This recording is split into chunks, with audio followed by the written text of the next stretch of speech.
Atlanta, Orlando, Indianapolis, Houston, and now. Yeah. Black Ink Radio. Peace and blessings, beautiful people. It's the girl High Heels, not for the shoes, but for the healing of energy, the teleportation of higher vibrations. Get with it. You are listening to Oracle Connect live on Black Ink Radio. All right, y'all. So look, I had to open up with something a little bit different that time. That was Isaiah Rashad featuring Little Uzi Vert. Now, on the way here, my son was like, "You like Little Uzi Vert?" He was like, "You about to play Uzi on your show?" I was like, "Well, it's not necessarily like but you know, it's about the duality, and that's why this show is really dope to me today. I have a very amazing guest. You know, typically I have people that are in the conscious community, but I want to show that consciousness is in all places, faces, all dresses, and you are, when I first met you, a very conscious person. Period. So I want to go ahead and introduce yourself for the people today.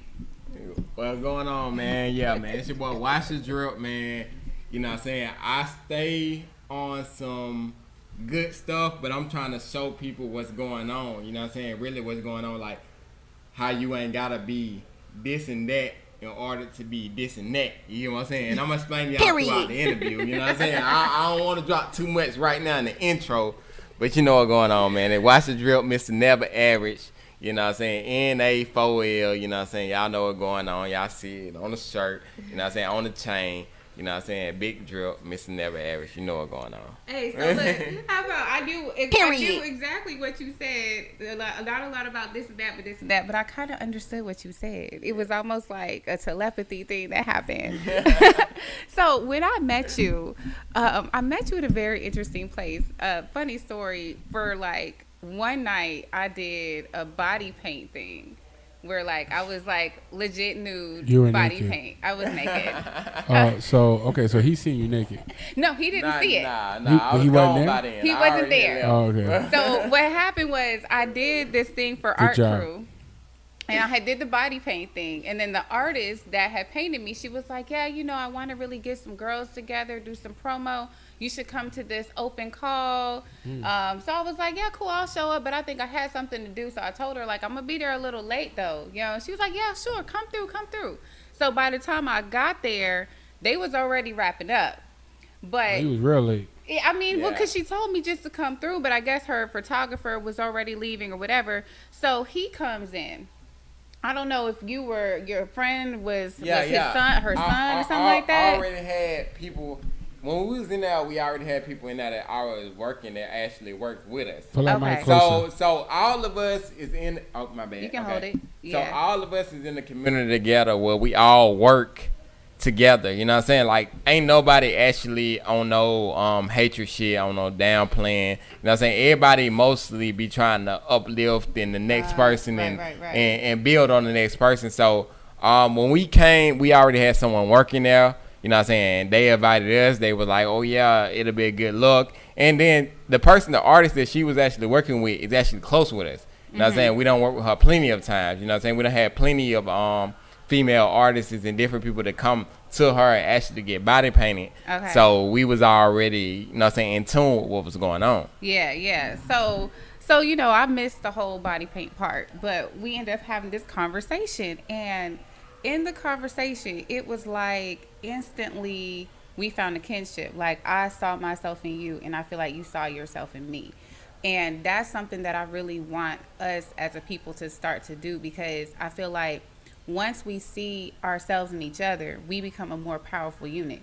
Like I met you one time, and since then, like no matter what, I'm like, yeah, this my dog. Yeah. You know what I'm saying?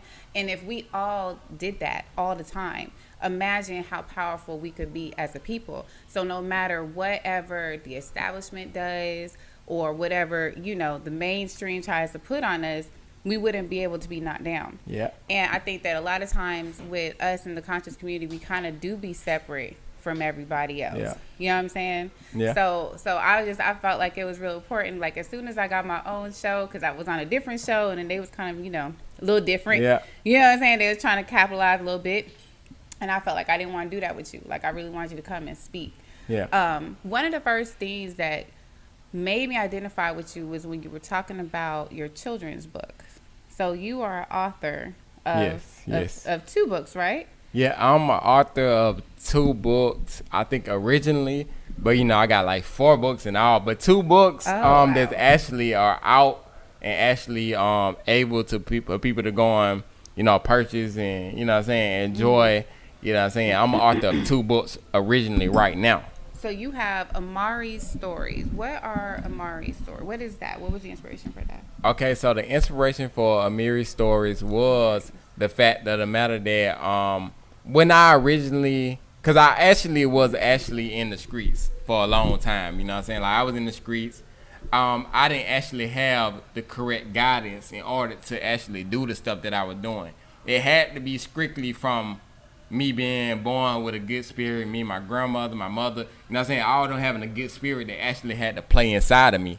Because actually I wasn't actually, you know, like I tell what the story is that my mama actually got hit by a car when I was like 10, and my grandmother basically raised me, you know what I'm saying? And then, you know, she eventually passed, but I still haven't got actually where I was gonna go yet. You know what I'm saying? I didn't know what was my calling yet.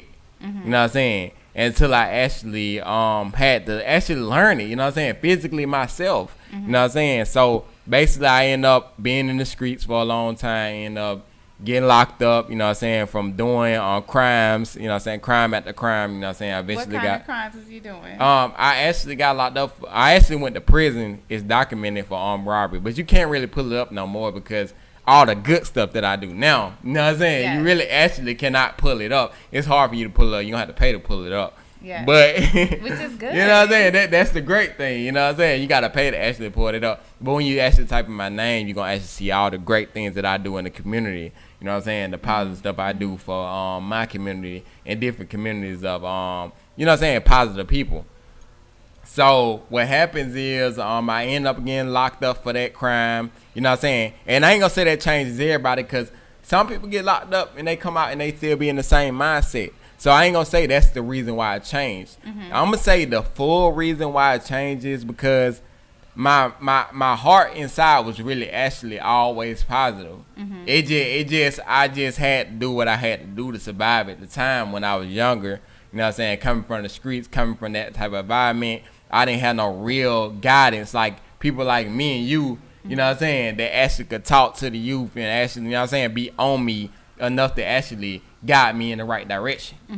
So I led in the wrong direction, and then that's what happened. I ended up getting locked up, ended up going to prison. And then as I got out of prison, you know what I'm saying, me and my brother, my manager, no, you know what I'm saying, we was talking about this premeditated before I got out, you know what I'm saying, that we was gonna try to do some more positive stuff, you know what I'm saying, this and that, you know what I'm saying, we're gonna try to make some stuff happen. So when I got out, we started working, you know what I'm saying, we eventually started working, ASAP, you know what I'm saying, we started talking, having discussions about what we want to build, you know what I'm saying, we started, and then eventually I had left. I ain't never left Atlanta. Like, I'm a real Atlanta native, really, literally Atlanta native. Yeah, I'm Zone 3. Yeah, I'm really from Zone 3. Really? You know what I'm saying? Yeah, Metropolitan, Stewart Avenue. I grew up off of Cleveland Avenue. Yeah, we both grew up off Cleveland Avenue. That's crazy. That's why me and you got a lot going on. I used to go to the Kmart over there by the Piggly Wiggly. Yeah, the Kmart. Yeah. I'd go to Kmart and steal. I'd be stealing. Yeah, I was a thief. Oh, yeah, but see, look, I remember y'all folks, man. You had to watch your stuff. I remember this boy stole my brother's stuff from a corner store that was down the street from the McDonald's. Remember there used to be a McDonald's? Yeah, the McDonald's. Yeah. And then we caught him at the McDonald's going and getting food. Because we was like, that's that boy. Oh, yeah. Yeah, anyway. The McDonald's was across the street from the BP. Yes. And then we had the Checkers. We still got the Checkers. The Checkers still out. Yes. We had the Checkers and the Chevron. It was originally the Chevron. I think it's the BP now. But it was originally the Chevron, you know what I'm saying? I still be around them parts, you know what I'm saying? Yeah. And stuff like, I mean, I come by and get tacos and stuff. But other than that, I'm not in the hood. Okay, don't expect to see me. We just had an Atlanta moment. Y'all be having New York moments. Y'all always having your New York moment. Yeah, we had to have our Zone 3 moment. I didn't even know he was. No cap. Look, he talking about. Look, we lit. I believe. I don't want to hear that New York. Look, we lit in the city. You had to grow up. You had to grow up.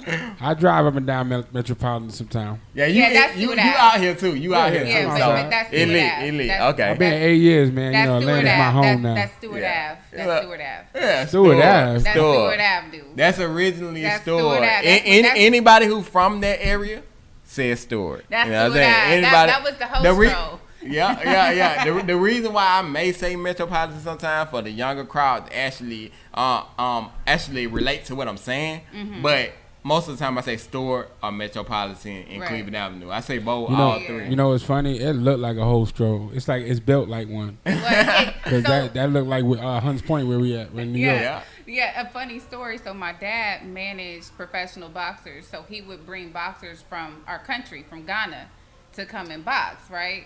I mean, like with Don King and everything. Yeah. So these fools went for a ride because he lived over there off of Cleveland. Yeah. They went for a ride down Stewart Avenue. Done picked up this girl because she said she needed a ride. There we go. And they thinking that, okay, we need to help her. Why the hell was it the undercover? So they got arrested for soliciting.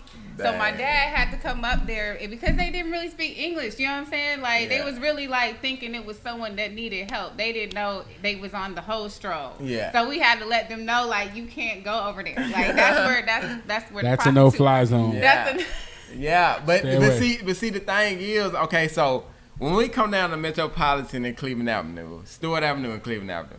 So when we come down to both of them areas, we would say, okay, so the Metropolitan Stewart Avenue side it had a lot of pimps and prostitutes, but it was the chill side though.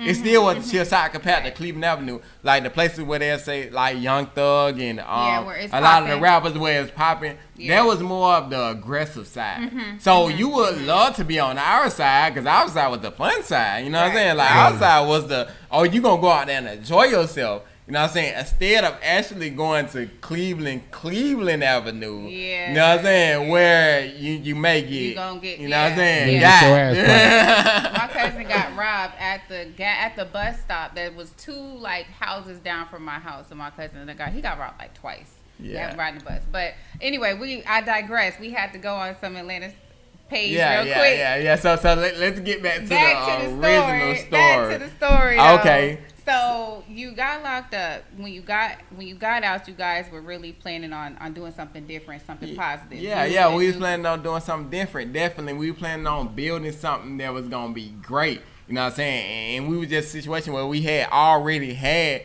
the popularity. So it wasn't the fact of the matter that we needed, you know what I'm saying, to look a certain way or be a certain way. We was already that from the get-go. So we were like, okay, so with the face, with the image, and with the way that we built our background and the way that we did things, why not bring that positivity onto everybody else? Because at the end of the day, the situation is a lot of people that built from our background, a lot of people that's raised from our background, don't always bring that positivity, you know what I'm saying, to the table. And that's what was our original plan, was to bring that positivity to the table. Because, I mean, we didn't see it as much in our community, and you don't see it as much in our community. Right. Throughout the music, throughout whatever, you know what I'm saying? You don't really see people of the exact culture doing, now I'm saying people who done been in the streets saying that, oh yeah, I've been in the streets, but look, I'm about to teach y'all how to not be in the streets. You know what I'm saying? How to be on some positive stuff, how to build y'all own brand, how to build y'all own name, and how to actually make stuff happen for yourselves. You know what I'm saying? And that was the problem in our community, and we wanted to make it change. So when I actually, me and my brother, me and my manager, 5K, we had went out of town and stuff like that. He took me out of town the first time leaving the city. I never left Atlanta, you know what I'm saying? Like, I'm like, oh yeah, I never left Atlanta. So, you know what I'm saying? Everybody telling me stories when I was locked up about, you know what I'm saying? I was down 3 years, so everybody was telling me stories about how, they been here, that, did that. So I was like, eventually I'm going to get out. I want to be able to see the world, experience stuff. So when I went out there to actually see the world, that would actually put my mind in the right place, because it was like, dang, the world is bigger than my hood. The only thing I know was my hood. Yes. Like a real trap. Like I really was trapped in a certain mindset. Yeah. And like I was trapped in prison the same way I was trapped in the streets. I still, before I was in prison, I already was trapped. Right. I was mentally trapped. Right. So until I actually left that trap, which was the trap of me being in my neighborhood, you know what I'm saying? Not even just me getting out of prison, because I ain't going to even put it all on prison what really made me come to this mindset. It was the fact of me actually leaving all the traps. The trap of the neighborhood, the trap of the music, the trap of the streets, the trap of the drugs, the trap of everything. You know what I'm saying? I actually left all them traps and actually went to a free mind of actually traveling and doing different stuff. And that what showed me that life is bigger than what I thought it was. You know what I'm saying? I seen the bigger picture of everything, of my whole life, of where I want to be, what I want to do. You know what I'm saying? When I first took that first flight, you know what I'm saying, and broke through that, what they say, the barriers with your ears and your ears popping, stuff like that, that what took me to that next level to show me that, hey, look, bro, you know what I'm saying, life is bigger than what you think it is. You know what I'm saying? Like, don't settle for less. You know what I'm saying?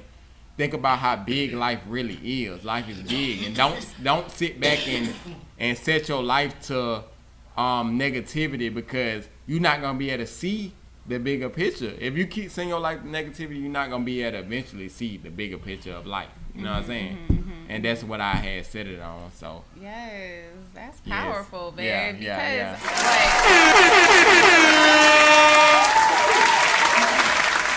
What's really powerful is because when I went, I you know, my ex-husband's from LA, right? Yeah. So we have moved to LA in 2005.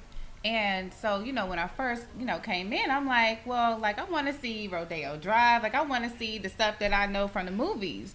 And my brother-in-law was like, oh, I've never been over there.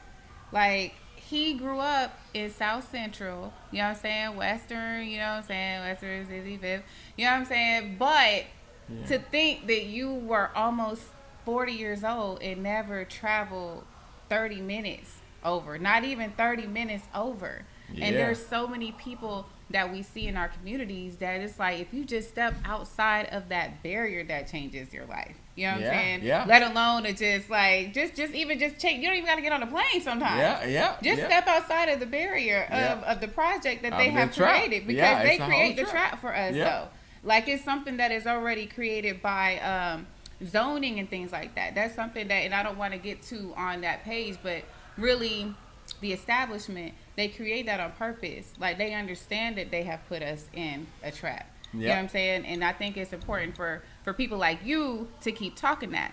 When we talked about, it was Amiri's? Amiri. It's Amiri. Yeah, it's Amiri. Okay. So one of the things we identify, and I feel like, and I don't know if this is something you want to talk about or not. I do. I want to talk about anything. Everything goes. Look, I want to talk about everything. Talk to him. Hey, I'm not no scary talker. I talk about everything because this is what I do. Honestly, for real, literally. Yeah. Well, what made me identify with you the most was your loss that you experienced, and I think that when you lose something or someone that is like the world to you, or that's really important, I feel that is something that really creates that tenacity and that character to really break molds. I don't know if you're willing to share it, but that not who you named it after? That's definitely who I named it after. Cause so originally the person who was actually close to me was my grandmother. You know what I'm saying? That was the person who raised me. My mother got hit by a car when I was 10, and my daddy went to prison when I was probably like 9. So he went to prison for the rest of his life. My mama was already in a tight situation. She got hit by a car. She got brain damage, and she's still in a physical messed up situation. So basically the only person I had was my grandmother.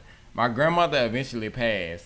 She passed right before I went to prison. So when she passed before I went to prison, I went to prison right after she passed. I got a lot of time to spend with her, and I was blessed because of that, because they let me out on bond. And I was out on Bun, got a chance to spend a lot of time with her, which I really appreciate, and I really want to bring that to the table. I want to talk about it. I really appreciate the time to spend with your elders, because that is an important time, because your elders actually are great people who actually can teach you a lot of stuff. You know what I'm saying? And I want the younger kids to know that too, you know what I'm saying? Like, because we are becoming the elders. So when you actually get a chance to listen to us, you actually know that we are the people who actually can help you a lot during your life. You know what I'm saying? So my grandmother had passed, and I had went to prison. And then when I got out of prison, you know what I'm saying, I met a girl, you know what I'm saying, me and my girl, who I'm actually with now, you know what I'm saying, she actually, we actually started, you know what I'm saying, being together, kicking it together, and we actually started having kids and stuff like that. I got her pregnant.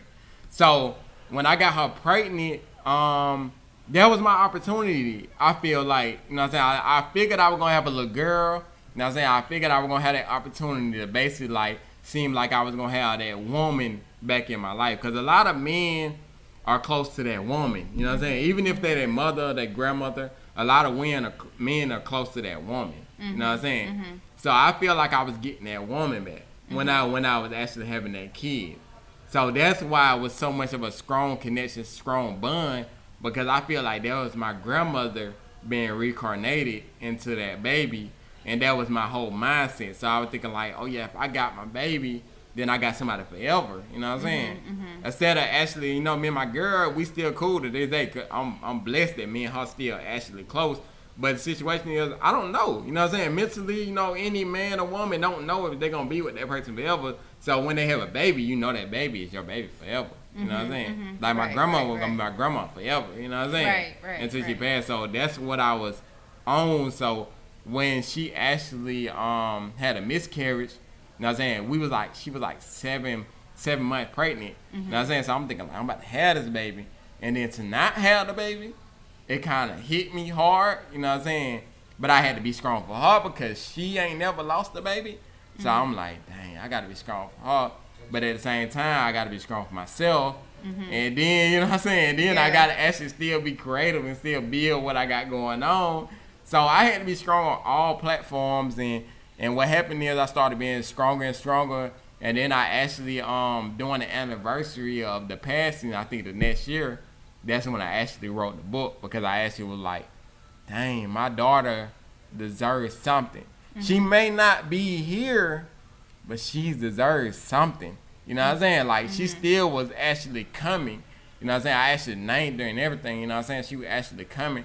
So like, she deserves it, you know what I'm saying? So I brought it to the table, you know what I'm saying? I brought it to her in order for her to actually, you know what I'm saying, feel it in even in the spiritual form, you know what I'm saying? Like, I want that for all my kids, you know what I'm saying? To actually have something that brands them, you know what I'm saying? Because that's how, I think that's what we lost that in the first generation. I think the generation before us, you know what I'm saying, due to the fact that it was bigger figures that actually made it the way it was with crack, when they dropped crack into our communities and stuff like that. I think that affected us very strongly.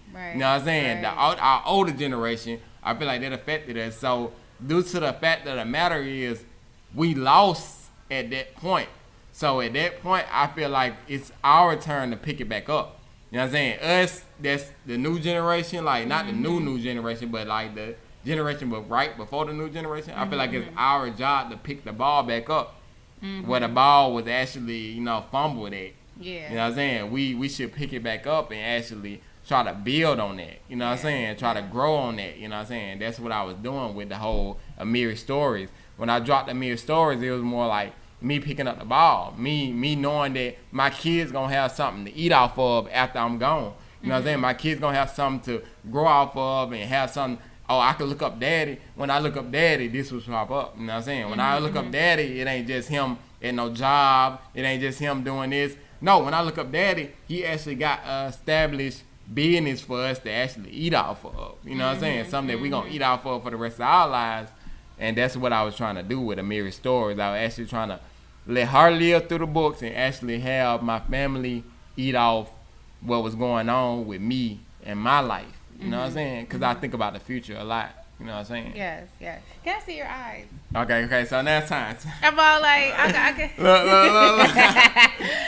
Look. No glass. Look. It's time. You look so nice. Okay, it's so like sweet when you have your glasses off.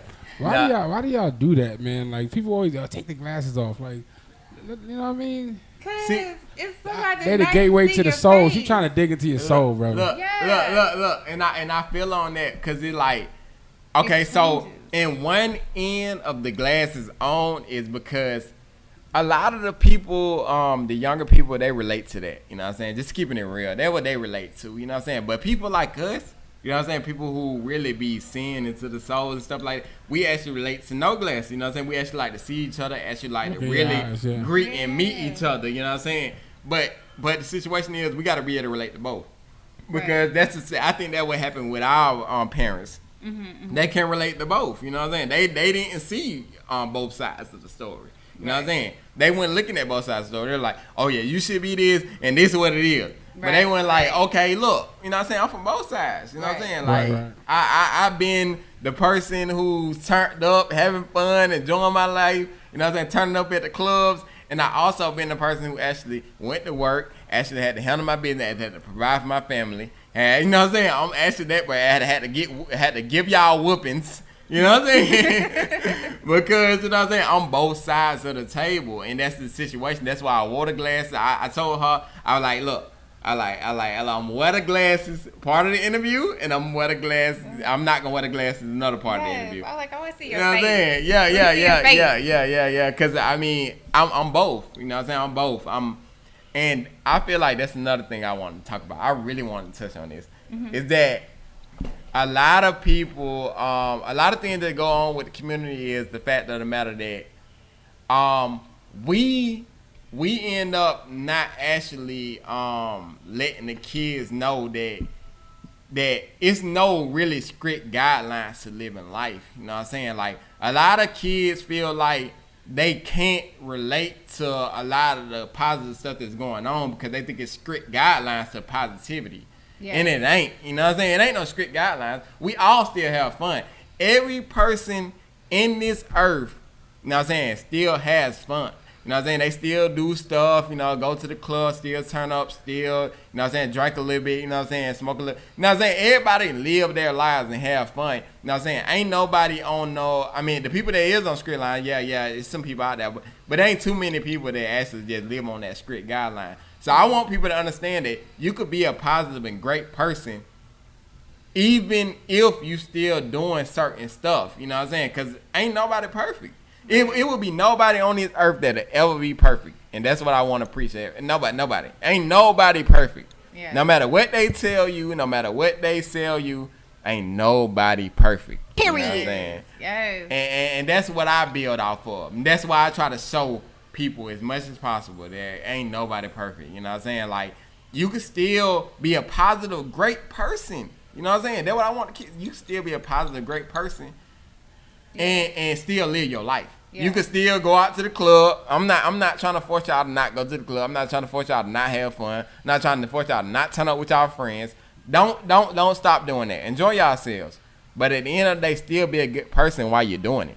Point blank period. Yes. Just be a good person while you're doing it. That's all I got to say. So do you feel like because Atlanta, we have definitely a conscious spiritual community, right? And that's more the community I function in. Yeah. Do you feel like we alienate the other part of Atlanta because we seem like we so straight, we so narrow, we so, ashe and everything like that? Because I sometimes feel like I want to reach other people and other communities, but I feel like most people, because I'll say you kind of more in like the Atlanta community. Yeah. I feel like y'all might look at us like, oh man, they too this, they too that. Like, I really don't even want to. Like, do you feel like we alienate the rest of the community in Atlanta? See, I kind of do, and the reason why I'm gonna tell you why I do feel that way, because I appreciate everything y'all do in that side of the community, but the situation is the kids do not understand it yet.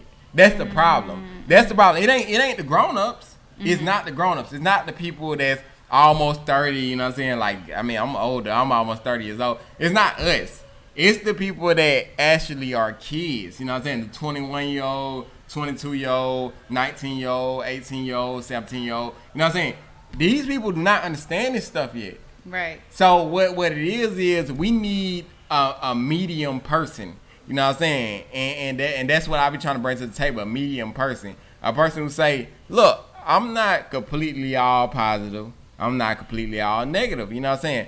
I wouldn't tell you to hurt nobody. Definitely never that. You know what I'm saying? I would never tell you to do that. But I'm not going to tell you that you cannot enjoy yourself. You know what I'm saying? Like, far as drinking, smoking, or eating meat, or whatever. I'm not going to tell you that you can't do that, because at the end of the day, that's life. You know what I'm saying? Like, you going to do it, and it scares people. That's what I feel. That's honestly what I feel like. I feel like it scares people. That's right. why they do that. That's why they I feel like they rebel. Mm-hmm. They rebel because they're scared. They scared. They scared of the fact of the matter that they got to do this and do that in order to fit the image that people are building for them. But that's why I be trying to tell them, like, oh yeah, you ain't gotta do this and that to fit the image. You know what I'm saying? You can work your way towards that, but don't force yourself to do it immediately. You know what I'm saying? Like, do the best you can as a great person, as a good person, as a positive person. Just do the best you can to be the most positive person you can be. And that's what I feel. You know what I'm saying? That's just me emotional. My emotional feel is that I feel like you should be the best person you could be. You know what I'm saying? At the time, and keep building yourself up, keep building yourself up, keep building yourself up. Because we all learning. We gonna learn until we dead. Right.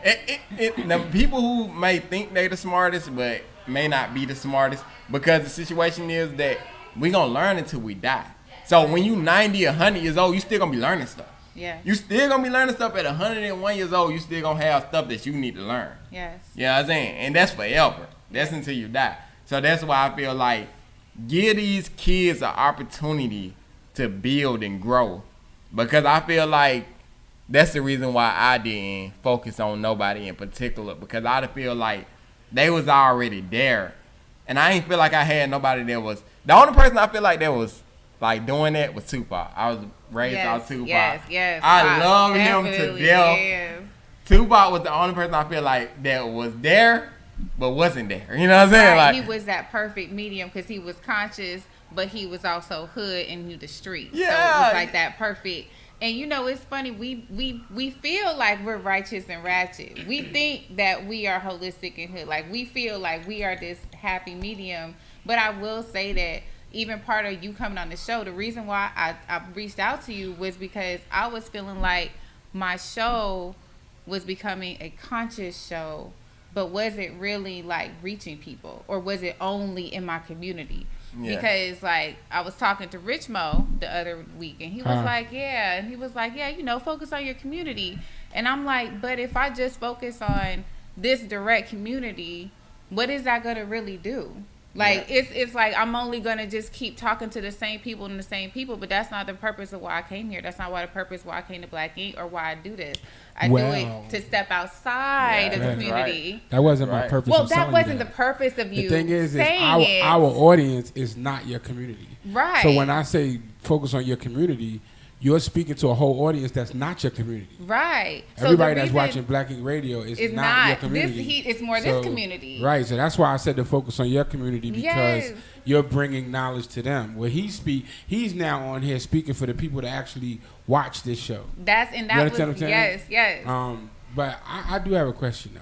What's that? Right. And I want to know if you can relate. Right. So when you're somebody that's not fully conscious, right, or woke, whatever you want to call it,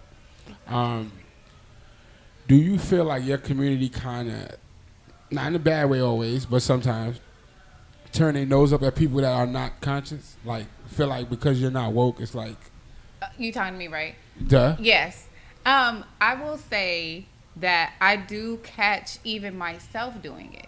And I caught myself. That's another reason why I brought him, like, for real, because I work at this place where they do weave, right? Mm-hmm. So a lot of the clients that come in is the BBLs, the lace fronts, the chicklet teeth, like the nasty attitude, for real. And hey, you know what I'm saying? Like, and but the thing is, I caught myself one day because I just all day was like, I'm so tired of seeing these girls. Like, I'm over them. But then I thought about it because it was one girl that started talking to me, and she was like, "Yo, this isn't your energy. like, this place doesn't even match your energy. I'm telling you, she had the BBL, the everything that I was like, oh shit.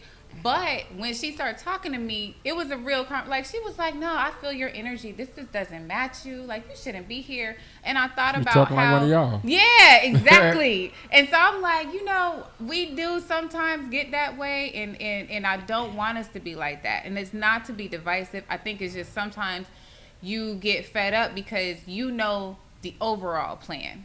You understand what they're feeding you. Why women are getting the BBLs is because the mainstream media has only pushed those artists to the front because they want that for us.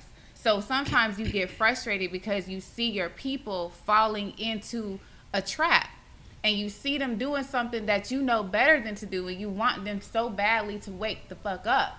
You know what I'm saying? Where you be like, why are you doing that to yourself? But I understand that sometimes our approach isn't the best.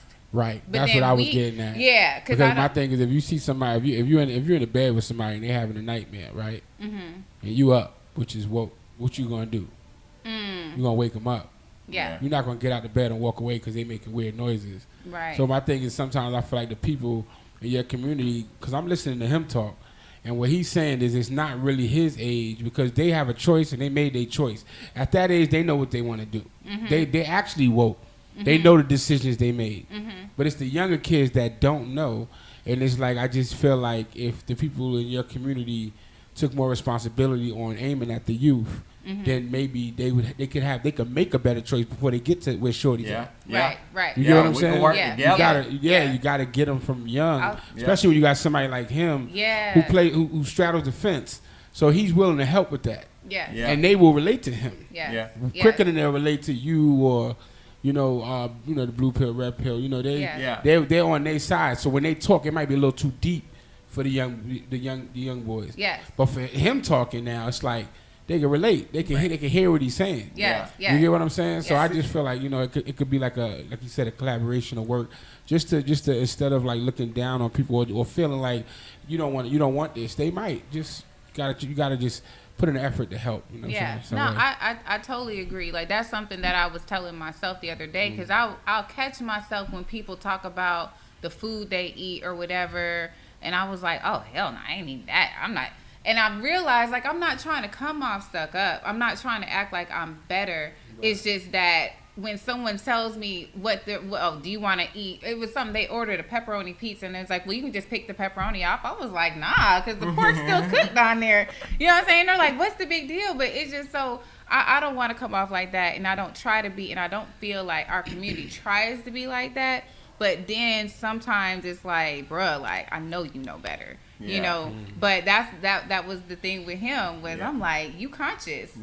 You conscious. You just don't have on the conscious suit. But consciousness does not come about what you wear and about what books you read automatically. It comes about your consciousness of your mind and how you dealt with the things in your life and what you learned from the things in your life, how you grew, how you are sitting there like, I'm going to reach the children. I'm going to reach people that are like me, you know. So that's why it's so important. But yeah, we gonna work on it now. And I will say Red Pill. I'll say Red Pill though. Out of everybody, he's the one for me that he taps into the youth better. Okay. He taps into the streets more of everybody. Just because even though he talk a lot of like intricate things and knowledgeable things, something about him has an ability to reach the street level. You dig what I'm saying? Right. Okay, so I definitely want to touch on that. That's one thing I teach to the kids. Because due to the fact that I actually got books out, I actually get a chance to talk to the kids. So with the whole situation of me actually talking to the kids, this how I show them. Okay, so with books is you write books and you see books, and when you go in the bookstores, you see books and you just look at books, but you got to actually investigate that book. So I teach kids not to judge a book by its cover. So if me and you was in a room together, like if before we actually got a chance to talk, me and you actually was in a room together and we actually met, but before we actually got a chance to talk, what would you have thought that I was, what I was? You know what I'm saying? Like what would you what would you thought I was before you actually got a chance to talk to me? You know what I'm saying? What did I think he was? Yeah, what would you think? I was like, okay, so he sell drugs. Okay, Damn. he hood nigga. Okay, what he about to talk about? What we gonna talk about? Yeah, that's what I'm saying. So this is what I teach kids, and this is why I want to get out there. I teach kids not to judge books by its cover. Yes. And that's what you were saying about me. You were saying like, okay, yeah, he don't wear the suit. I don't want people to judge books by the cover no more. I mean, I feel like we all should work together, the conscious community and the regular community that actually, you know what I'm saying, on a conscious level, but not wearing the suit. You know what I'm saying? We be all teaching the same thing, and if we all come together, we can actually grow and build these kids, because these kids is looking for direction, but they don't know what direction to look in. So when we all working together, the direction, how you doing? The direction go forward. You know what I'm saying? The direction go forward, and we ain't got to worry about it. So what happens is, when I teach kids, I ask them the same question. You know what I'm saying? What you think I do? What I'm passionate about? And they'll say, you know what I'm saying, this rapper. You know what I'm saying? Turn up. You know what I'm saying? But instead, I tell them I'm actually a author. I actually motivate. You know what I'm saying? I actually do this and that, you know what I'm saying, for the community. And then they'll be kind of confused because they won't see it like that all the time. You know what I'm saying?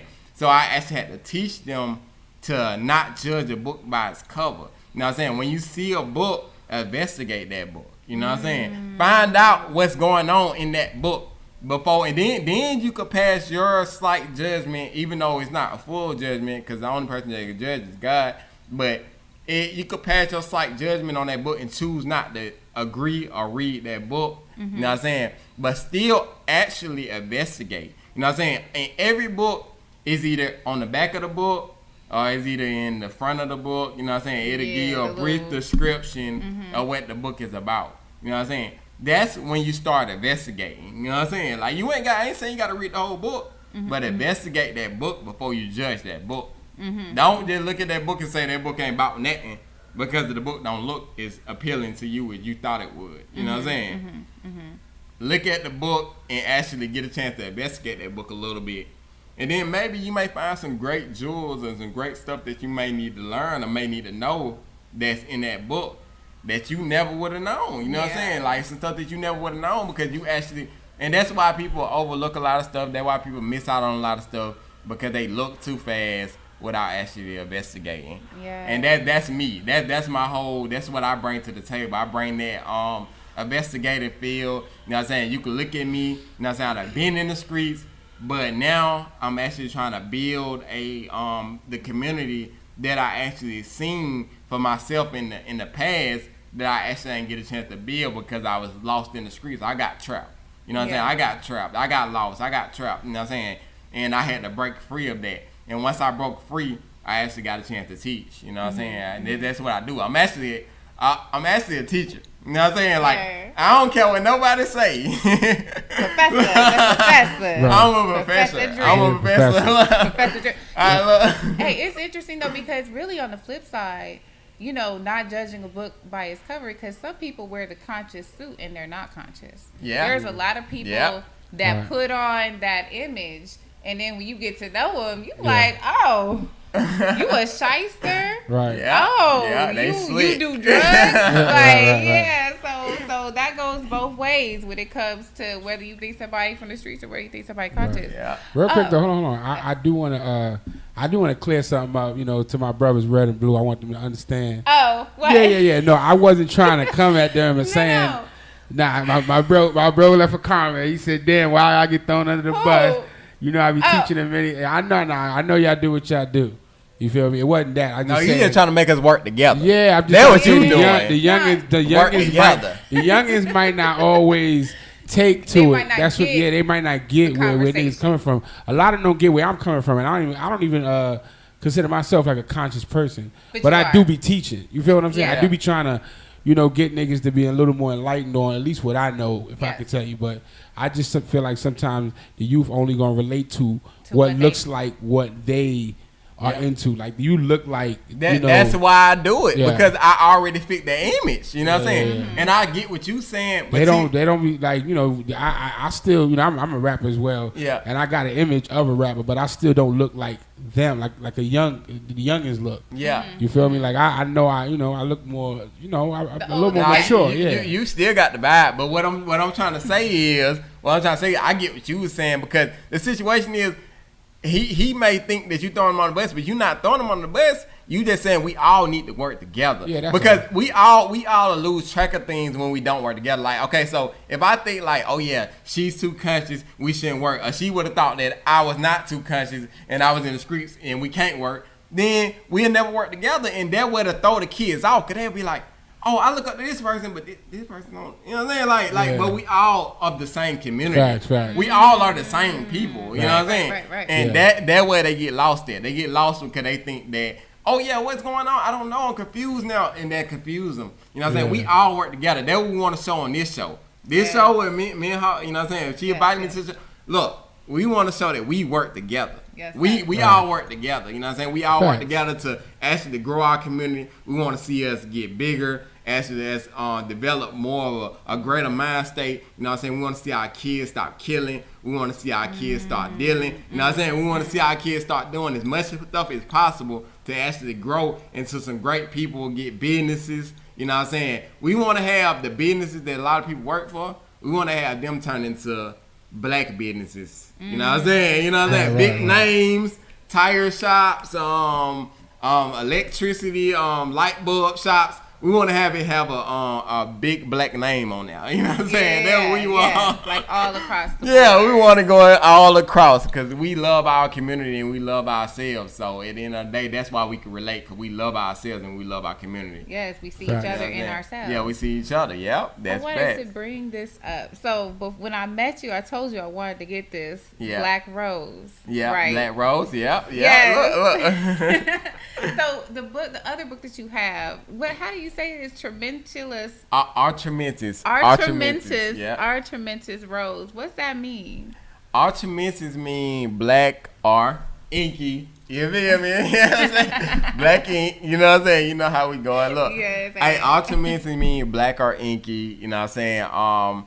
So basically what I was going with it is, you know what I'm saying, Jackson, I was raised on Tupac, you know what I'm saying, R.I.P. You know, I was raised on him, you know what I'm saying. He taught me a lot of great knowledge. And one thing he taught me, how the rose grew from the concrete. And that's the figure of what I'm building and what I am, really. This is not an image who I am. This is who I am, you know what I'm saying? So I really was that rose that grew from the concrete, you know what I'm saying? I was in the streets. I did a lot of stuff, you know what I'm saying? And then I actually got a chance to grow and actually blossom into a rose. You know what I'm saying? The concrete is the streets, the hood, where we come from, you know what I'm saying? And then I grew out of that, you know what I'm saying, and turned into a full rose. And I feel like black is powerful. So that was the black spin about it. That was the Archimedes. You know what I'm saying? I feel like black is powerful. When you got on black, whether it's a suit or whether it's a hoodie, you know what I'm saying? Whatever you got on black, that means you mean business at that time. You know what I'm saying? You mean strictly business, you know what I'm saying? So I feel like black power, like the Black Panthers, I feel like black is powerful. You know what I'm saying? I feel like black is powerful. So I named it after a black rose, you know what I'm saying? Other than Tupac with the regular rose, you know what I'm saying? I named it after that because I put my own spin on it. I respect what Tupac was saying, but I feel like Tupac was bringing that same energy. He bringing that black energy, you know what I'm saying? That dark, that black energy. So I was like, okay, yeah, I'm with that, you know what I'm saying? So Artemis Rose was the name of my first book. That was my original book. So I had thought about it. I just wanted to write a book. It was before Amiri stories, for my children's book. I had wrote Artemis Roses. It was just a illustration to teach the kids that they could do better. You know what I'm saying? I know where I came from. I was like, let me use this as a tool. You know what I'm saying? I done been through a lot of stuff. I done did a lot of stuff that the kids can relate to. You know what I'm saying? I done been on robberies, sold drugs, you know what I'm saying? Did drugs, I done overdose, you know what I'm saying? On drugs, the same way a lot of kids be on the opioids and stuff like that. I actually overdosed while I was in prison. You know what I'm saying? I want to put that out there to actually let people know You know what I'm saying? It was real. You know what I'm saying? This is no persona, no fake facade. You know what I'm saying? I actually been through a lot of stuff growing up in the streets. You know what I'm saying? I was addicted to Zans and weed and drug and anything. You know what I'm saying? I don't do no drugs no more. Thankful. You know what I'm saying? I didn't want to put that out there. I do no drugs. Yes. No drugs. I may drink a little bit. I drink champagne. Look, I drink. I don't do no drugs. I drink though. I do drink a little bit. You know what I'm saying? That's just to get the edge off a little bit. Yeah, I drink to get the edge off. It is what it is. But I'm gonna keep it real. But it's a stepping stone for me because I was heavily addicted to drugs. Like I was every day when I came outside, I wanted to do drugs. That was my goal to do drugs, and I was addicted to actually, you know what I'm saying, sex. I was addicted to sex and drugs. So. You know what I'm saying? I had to break them habits when I was actually locked up. I broke them habits. I kind of steered away from them habits because I couldn't have them habits. So it was like, dang, you ain't got no drugs, you ain't got no sex. That's what you did too. Every day in the morning when I used to be in the streets, I came out, I was saying, I'm about to do some drugs, I'm about to go and mess with some women. You know what I'm saying? It's up. You know what I'm saying? But then I was like, okay, I broke free. You know what I'm saying? And I was like, dang, that's really a low-key blessing. Like, it like every L people say they taking be most of the time they be lessons, you know what I'm saying? It don't be losses, it be lessons. So every lesson that I got a chance to catch on to, I actually grow, you know what I'm saying? It actually built me to the next level, you know what I'm saying?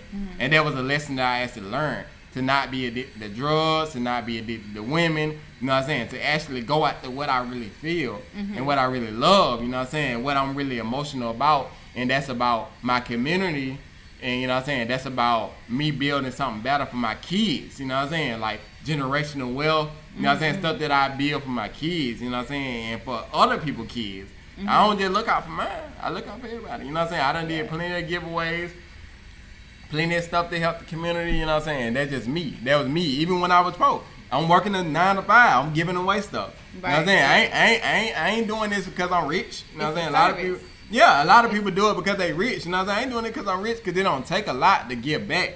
You know what I'm saying? It don't take $1 million. You got to get $1 million to give back. Nah, you give back because you feel like you want to give back out the kindness of your heart. You ain't got to give back because you got $1 million in your bank account. You know what I'm saying? That ain't really showing your real character and who you really is. You know what I'm saying? What shows your real character and who you really is when you give back when you don't got it. You know what I'm saying? When you don't got it to give. You know what I'm saying? Like it's plenty of times I ain't have it to give, but I was giving. Yeah. You know what I'm saying? And that's why I feel like my true passion is to help out the community and do this and that. And that's why I wrote Optimistic Roses, was to help out the community, to show them how you grow from a rose under the concrete, a black rose under the concrete, to a full blossom rose. You know what I'm saying? In the sky, you know what I'm saying? Like a great rose, you know what I'm saying? That's just me, you know what I'm saying? I'm a black rose. Yeah. At the end of the day.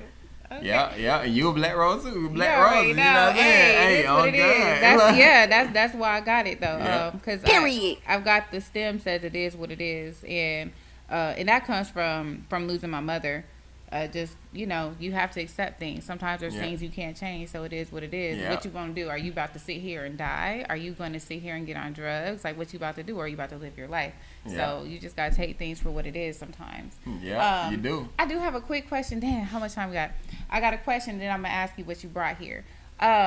Somebody asked me this, and I'm wondering your take on it, because there's tons of people that done got locked up. There's tons of people that have lost people, and they didn't make the choice to be a positive person. What do you think? Was it about your spirit or you that made that choice to be a positive person and be inspirational? Because it like I said, I said this once before. I don't take bad things and turn it into worse of things. You know what I'm saying? Like, it's just not me. You know what I'm saying? Like, if I see something bad happening in my community, I try to flip it and turn it into something good. That's the whole image of myself. When I see a lot of these rappers, they talk about a lot of negativity and stuff like that, and they look just like me.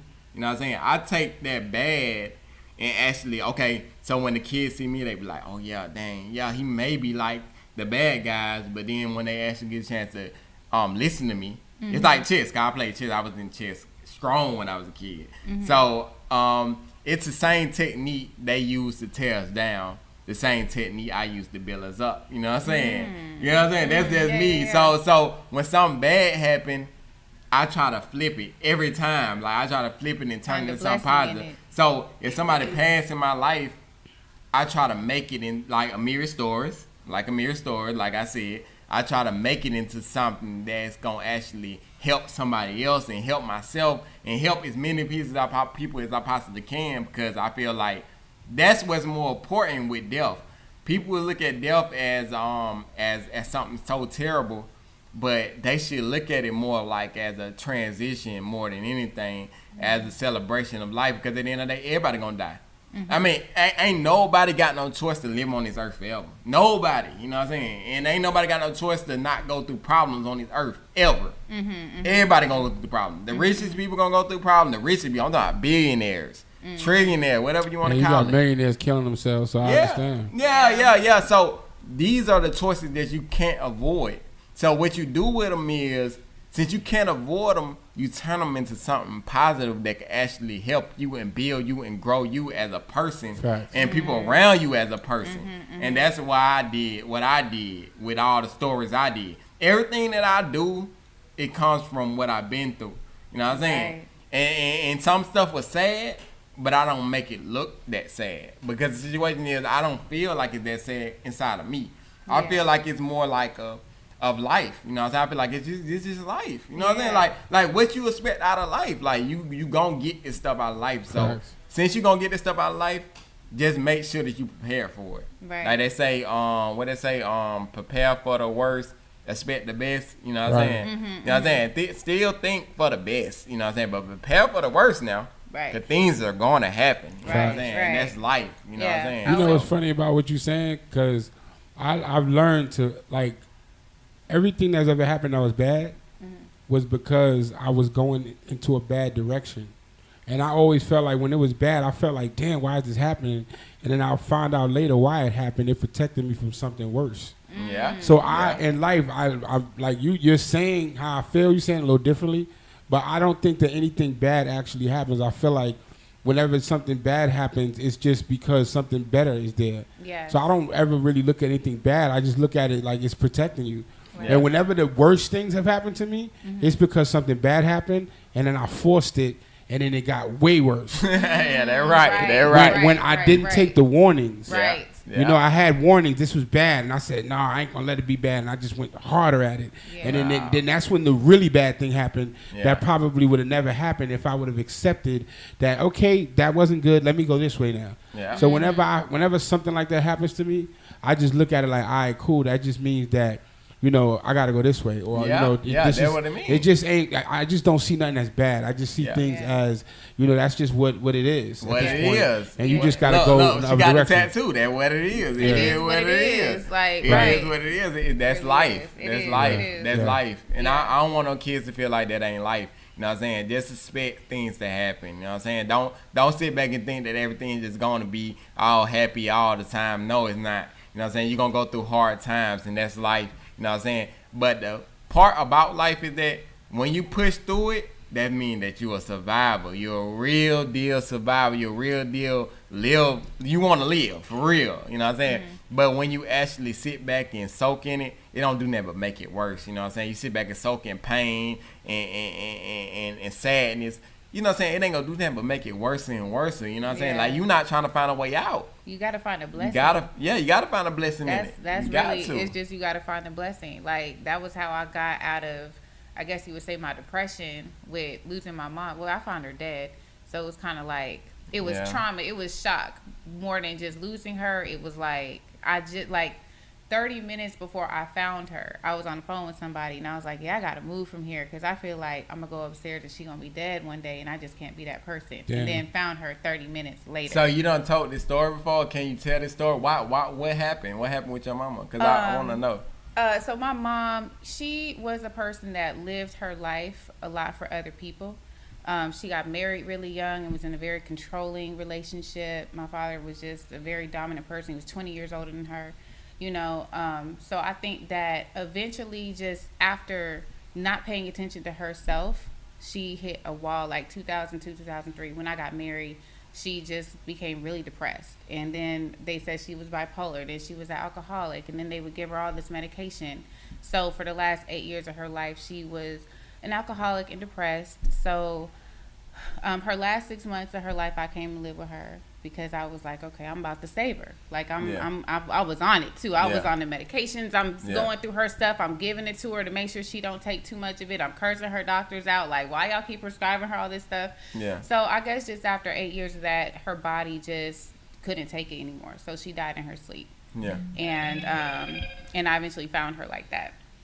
And after I found her, I was mad at God because I'm thinking I came there to save her. And I was more mad because I'm like, I just told you I didn't want to see this. Like, I just told you this. Yeah. You know what I'm saying? Yeah. Like, why you even... So that's what ended up happening with her. And a lot of times, like, people don't realize, like, when you live your life for other people and you don't pay attention to yourself, you are eventually going to kill yourself like that. Yeah. Like, she killed herself slowly. And that's why when I fell into the depression... because I really felt like God abandoned me in a way. Like I felt really, and all my family was just not there. And it's no offense to them, but I don't think they really understood what I had to do. Like it's a hard job to go through someone's closet and throw their clothes away or see a box of birthday cards. Like what am I supposed to do with all this? Yeah. And nobody was there but my auntie and her best friend. So I was really mad at my family too because I'm like, y'all watching me have to do this by myself. When someone dies and you walk back in the house, their shoes is still by the door. Their purse is still on the counter. Yeah, like right. They still there. Yeah. So you have to figure out how to move them out of the home. And when there's nobody there, you can get a lot of anger. So I was very angry. I was very depressed. I had tons of money. So I was always in the strip club. I used to always be at Onyx or at what's the after hours? Central Station. Yeah, Central Station. You know, lip service. That was where I was. And but once I tried to kill myself about like 2 years after. And once I did that, I was like, I had just had a daughter too. I just had my baby. And I was just kind of like, I want my daughter to look at me the way I looked at my mom because my mom was the world for me. Yeah. So that's when I was just like, I got to see the blessing. Like I realized the blessing and me being the person to find her was because had I not moved there with my children, she would have been by herself. Yeah. Like nobody would have found her. You got that time. You know what I'm saying? And even that's what I was just about to say. You got that time. What you don't even realize is, you got blessed with getting 6 months with her real quick. Right. You gave her 6 months. Right. Now, obviously, it was a good 6 months for her, whether it looked good or not, that she felt so comfortable that she went in her sleep. Right. Yeah. Like you gotta like seriously be tired and let go for that. Yeah. So you gave her, and y'all gave each other a good 6 months, and then your mind to you saying I don't want to see that was not you. That was God telling you it was about to happen. Yeah. You just spoke. He told you like it's happening, and you said I don't want to see that. Yes. But it was too late. But see, that's what he already spoke to you. She was already up there dead. She had been dead all day. Yeah. That's what I'm telling you. So what I'm telling you, you thinking I don't want it to happen because it was already telling you that it happened. Yeah. Yeah. So, you got to look at the good. That's the good. At least you spent 6 months. Imagine being somewhere else. Oh my God! And getting that call and you ain't see her in 6 months. Imagine because no one would have found her. And the last words that she heard was my children telling her I love you. See what I'm saying? And me telling her I love you. So it's like I just thought about the blessing for my mother. Sometimes too, that's another thing that we have to take ourselves outside of it and think of someone else instead of thinking about what bad happened to me. Oh my God, I found my mother. I was able to look at the blessing that God did for her. She didn't die alone, and she was able to be with her grandkids and her daughter. But that's been my thing is finding the blessing. Find the blessing. So with all of that, with everybody, with the children, when we think of all of that, you got to find the blessing in everything because that's what's going to build you. That's like your training, Yeah. Like it's definitely bigger than us, and the situation is that's why I can relate to you on that level because. With my grandmother, due to the fact that my mama got hit by a car when I was 10, so my mother wasn't actually my mother. My grandmother was actually my mother. You know what I'm saying? That's who raised me. That's who taught me everything. You know what I'm saying? Until she died. So the situation is, I got a chance to spend that time with her. But when I was out on bond when she actually died. So when I actually got out on bond, that gave me the opportunity to spend that time with her. You know what I'm saying? Every waking moment. Now, the day before she died, I was actually there. Like, I moved out and everything, but I was actually still there because she always called me. You know what I'm saying? Like, hey, can you do this for me? Because I was the one to do stuff for her. Because that was like my mother. You know what I'm saying? Like, me and her was so close. Like, any of my family members will tell you, like, me and my grandmother was that. You know what I'm saying? Like, we was like that. Like, every day, she'll tell people about me every day. You know what I'm saying? That's what she talked about me. You know what I'm saying? Like, I was her son. Because I basically was, because she had me since I was a kid. She had me since before that, because she stayed with my mother, so she had me before that anyway. So she had me her whole life. I was a kid. So I got the opportunity to spend them last months with her. And the situation is that we got to think about our kids. We got to think about the later generation. We got to think about the future. You know what I'm saying? Like, we can't be stuck on the past because the past is the past. Right. When our main parents pass and they go about their way and it is what it is, we got to think about our kids and our generation now. You know what I'm saying? Because if we sit back and be sad and do drugs and do all this stuff and tear our whole body up, our system up and everything, then we are the same. You know what I'm saying? As the parents that fell before us to crack cocaine. Even though we ain't doing crack cocaine, literally, we are the same because we doing other drugs that are tearing us to the point where we die early. Instead of actually living long to actually give our kids that generational wealth, that build, that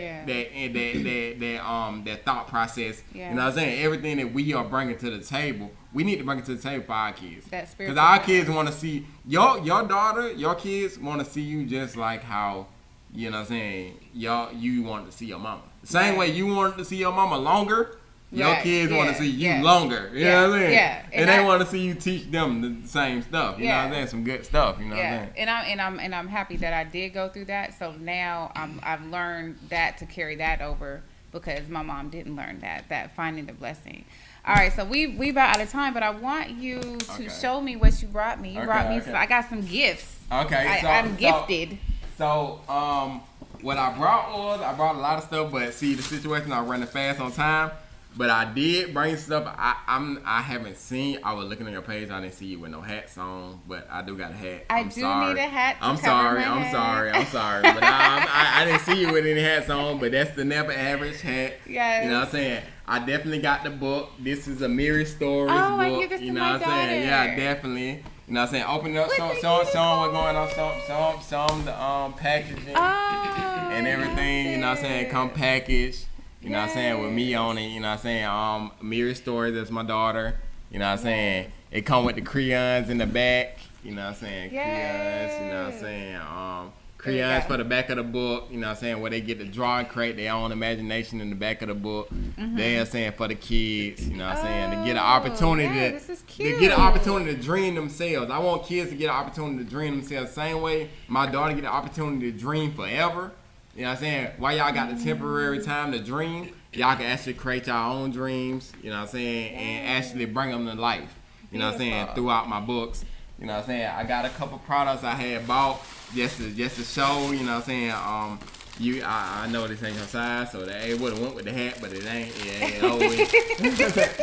This is my Never Average shirt, you know what I'm saying? Okay. You can show that one. Another Never Average hat. You know okay, I can do the hats because I cover my head, so I have to keep my head covered. So that's actually perfect. Look. Give me a whole look. Okay. Never Average. You know what I'm saying? So you never average. That's your brand is never average. Yeah, my brand is Never Average. It's also motivational to building on self-confidence and self-awareness in yourself. You know what I'm saying? Make sure that you feel never average. Make sure you feel confident. I'm not worried about nobody buying that from me or nothing. You know what I'm saying? Because I got my own money. You know what I'm saying? If you choose and if you feel like you want to be on some Never Average stuff. How can they tap in? You could definitely hit me up. You know what I'm saying? I got a couple stores that actually distribute the Never Average brand. You know what I'm saying? I got some stuff I'm working with in the West End, and I got some stuff I'm working with at corner stores and stuff like that. You know, when we were kids, we was like, oh, you get something from the corner store. But I also got distributors in the corner stores and stuff like that. So, me personally, I distribute a lot of ways, but you could definitely hit me. You can hit the Never Average page. You You know what I'm saying? To order directly. One Never Average on Instagram. Okay. And yeah, you know what I'm saying? It's just a never average thing. It's about being never average, being great, being amazing, being, you know what I'm saying, just the best you could be, you know what I'm saying? Yes. That's what I want people to be, you know what I'm saying? That's my growth about life, you know what I'm saying? Never average. Yeah, Ever average. Never average. So before we go, where can they follow you? On what platforms and tap in? Okay, so at Watch the Drip, that's all my platforms, either at Watch the Drip or One Watch the Drip. You know what I'm saying? It's gonna be Watch the Drip regardless. So it ain't too many people with that name, you know what I'm saying, that whole name all together. So it's all together at Watch the Drip on all platforms. You can type in my name on Google. If you really want to investigate me, you know what I'm saying, Google, you know what I'm saying, it's going to pop up all the motivational stuff I do, all the stuff I do. My name is Demetrius Glaze, my government name. Demetrius Glaze. That's how you know it's a brand. It's a brand. It's a brand. It, like how Balenciaga, maybe somebody last name Amiri, maybe somebody last name Demetrius Glaze. If you type it in on Google, the brand gonna pop up. And then where can they get the book if they wanted to get the book? Demetrius Glaze. Oh, Amazon. Amazon most definitely. But if you type in Demetrius Glaze, you gonna get right. You gonna get right. Get that work. Demetrius, Demetrius Glaze, Glaze. You know what I'm saying? You type in that. You know what I'm saying? You're gonna get everything you need. And if you go on Instagram at Watch the Drip, you're gonna get everything you need, guaranteed. You know what I'm saying? Our Amazon Artemis Roses, our Amazon Amiri Stories. You know what I'm saying? And soon, I got a comic book coming out for the boys. Ooh. And it's coming out. It's coming soon. You know what I'm saying? I'm planning on releasing it around my birthday time. If not around my birthday time, it'll be the beginning of the next year. And it's up. You know what I'm saying? Yeah. All right. So that is our show for today. I really appreciate having you on. Man, I love you so much. This is like my family. All right. Definitely. So I will tap in with y'all next week. Same bat time, same bat channel. We're going to see who we're going to have coming on next. But thank you for watching. And that's Oracle Connect. Bam. Yeah. Hey. Black Ink 125th, Brooklyn, Atlanta, Orlando, Indianapolis, Houston, and now